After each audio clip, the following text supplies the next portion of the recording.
Have you ever used wildflowers or any garden flowers in any of your spells or magic?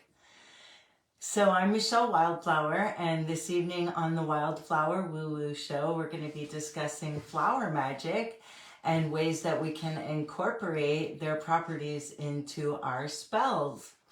And yes, we are airing on a different day. Usually we air on Wednesdays at 2 o'clock, but it turns out that I will not be available tomorrow at 2 o'clock.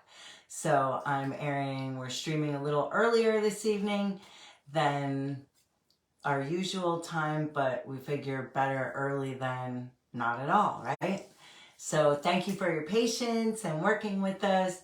And if you're watching the replay, you can type replay, and thank you for tuning in, and let's get started. So I'm Michelle Wildflower. I am the host and facilitator for the Women's Empowerment and Spiritual Awakening Retreats.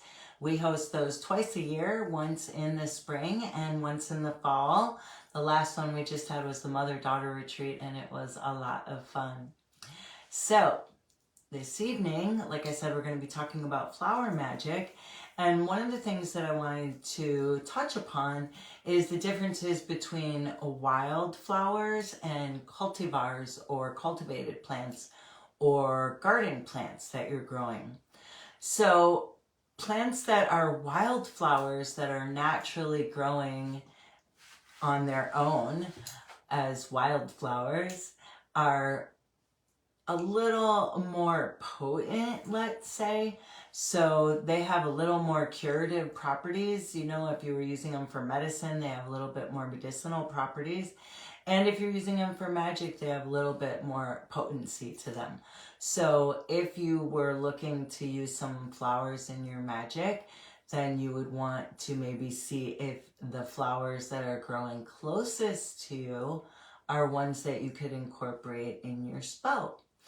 So let's say that you had a specific spell that you found and it called for one type of flower, but in your area that kind of flower didn't grow, but you were able to find another one that had its equivalent properties, then that would be fine to use that. And that's the beauty of magic, is that we're able to kind of tune it to ourselves. There's lots of books and suggestions out there for us, but ultimately it should be our higher self that's guiding us, and the tools and herbs that we have available to us at that moment that we are, trying to plan our spell, that is what we use, what's available to us, instead of it being like, oh, you can't do this spell because you don't have this one specific ingredient. Odds are you could kind of mix it up and find another plant ally that has some of those same properties as the one that you were searching for. So tonight I wanted to speak about 3 different wildflowers. Lilacs, which I know grow a lot of times in people's gardens, but the ones that I'm speaking of are ones that you find kind of like growing wild somewhere, that doesn't seem like it's growing in someone's yard. Maybe perhaps it was an old farmhouse that was there years ago or something that burned down, and now there's just a lilac bush that's been there for a long time. But obviously if it's one that's growing in your garden, that's okay too. But lilacs are known to banish bad energy, and so they have protective qualities to them. And because they bloom early in the spring, they sometimes have to endure harsh weather conditions.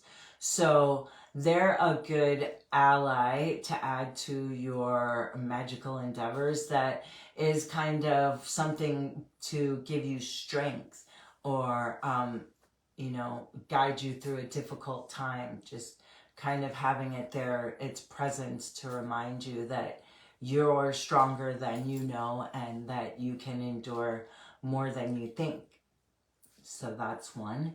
And then valerian is another beautiful white wildflower that grows a lot of places. It grows all over Vermont here. And years ago, when I was first moved to Vermont and I was starting an herb garden, I searched through all these books to find the perfect herbs, and then when they all started coming up, I started noticing that they resembled a lot of the herbs, the weeds that I was picking out of my garden. And it turned out that a lot of the herbs that I ordered seeds from the seed catalogs from actually already grew naturally all around me, because so many wildflowers are medicinal herbs. So, or, definitely have magical purposes to them. So whichever you want to utilize, the spiritual purposes or the medicinal purposes, is up to you, but they definitely are present, and you can utilize them in whichever way you see fit, or both, right? You could use them both ways. And a valerian is a great plant for purification. It also kind of has protective qualities to it, and it's also known to be a hex breaker. So if you felt like, you were kind of under some kind of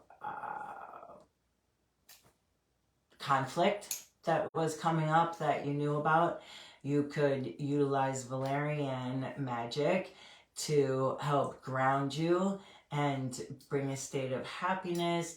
It helps one to access hidden knowledge, and it also helps us to communicate with others in other realms. So that's one. It also has sedative qualities to it, so it helps with sleep, or any kind of, if you wanted to do any kind of dream work or something like that, valerian is another ally that you could have on your side for any kind of those magical workings that you might be planning. And the last one that I wanted to talk about is arnica. And arnica is an amazing herb. It grows on mountaintops, which is perfect because it's really good for bruising and bringing down inflammation. As for medicine, it's medicinal qualities. So if you fell down from the mountain, you would have some arnica there to help bring down the inflammation. But it also actually has protective qualities to it, and it could help you with preventing nightmares and any kind of spiritual attack. Or if you felt like you were going to be around someone who it seemed like, kind of sucked your energy and made you feel drained after you saw them, kind of like a psychic vampire, or protect you from any kind of psychic attack.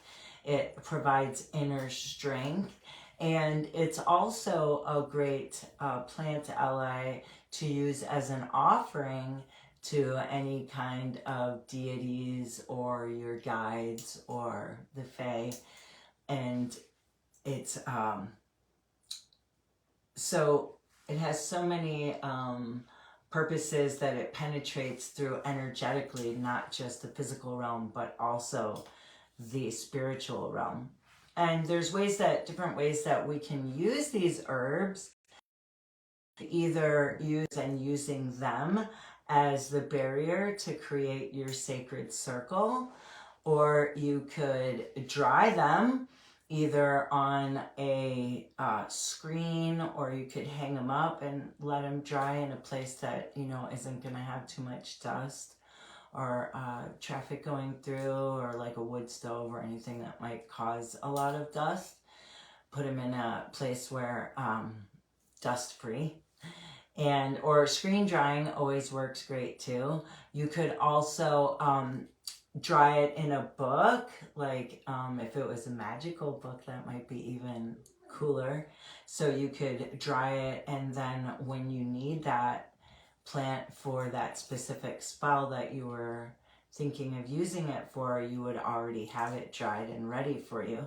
So now's a good time of year to kind of go out and research the different properties of different plants, or just follow your intuition and use ones that you feel guided to, and then you could go look and see what its properties are and know that that was the one that you were actually guided to use, and then that would be the best one because it was your body that led you to it, right?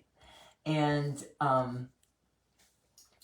you could also use a like mortar and pestle, and you could kind of grind the flowers up into a powder, and then you could use that powder and put it, you could put the flowers fresh or dried in a bag as well, and put that under your pillow if you were using it for any kind of astral travel or dream work or to banish bad dreams or something like that.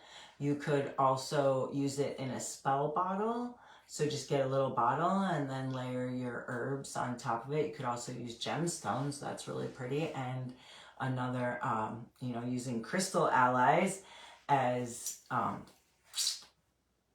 for their magical properties in your spells is also a great idea.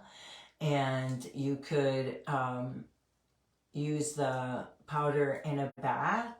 You could use the fresh or dried flowers in a bath. You could also, like I said, putting them in a bag under your pillow. You could either put them in a bag and then have the hot water, kind of like tie it in a string and have the hot water hit it as it falls into your bath. Or you could just let it float around in there, or you could just have like actual real dried or fresh flowers floating in your bath instead of keeping them in a bag. That would work as well.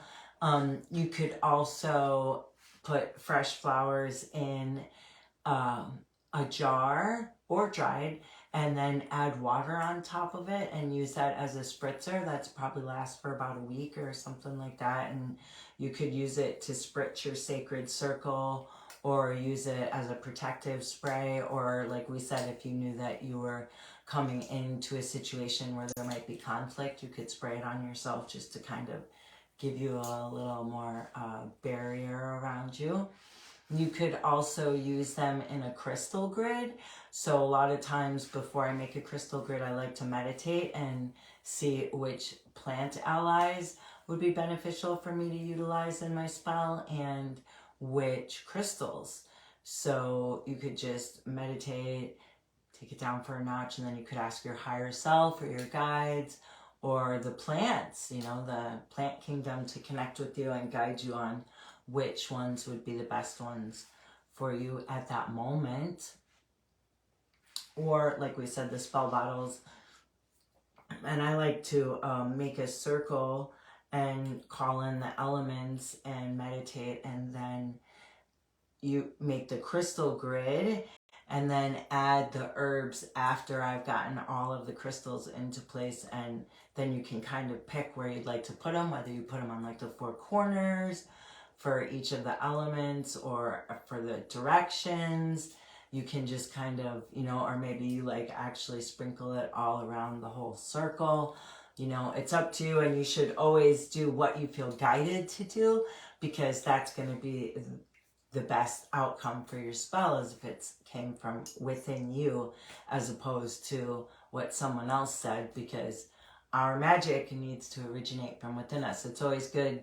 It's always, it's okay to like use guides and have ideas and advice, but ultimately if your inner guide is telling you to use something else, then you should always listen to your inner guide over someone else, right? Or someone else's inner guide. So I think that's about it, and thank you so much for joining us.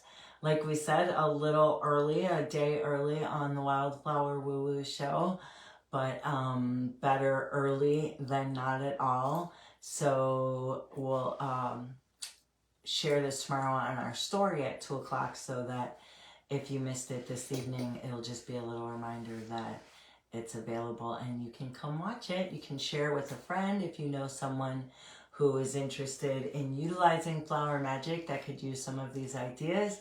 And we thank you so much for opening the door to your spirituality and checking in this evening for a little bit to learn about flower magic. Take care.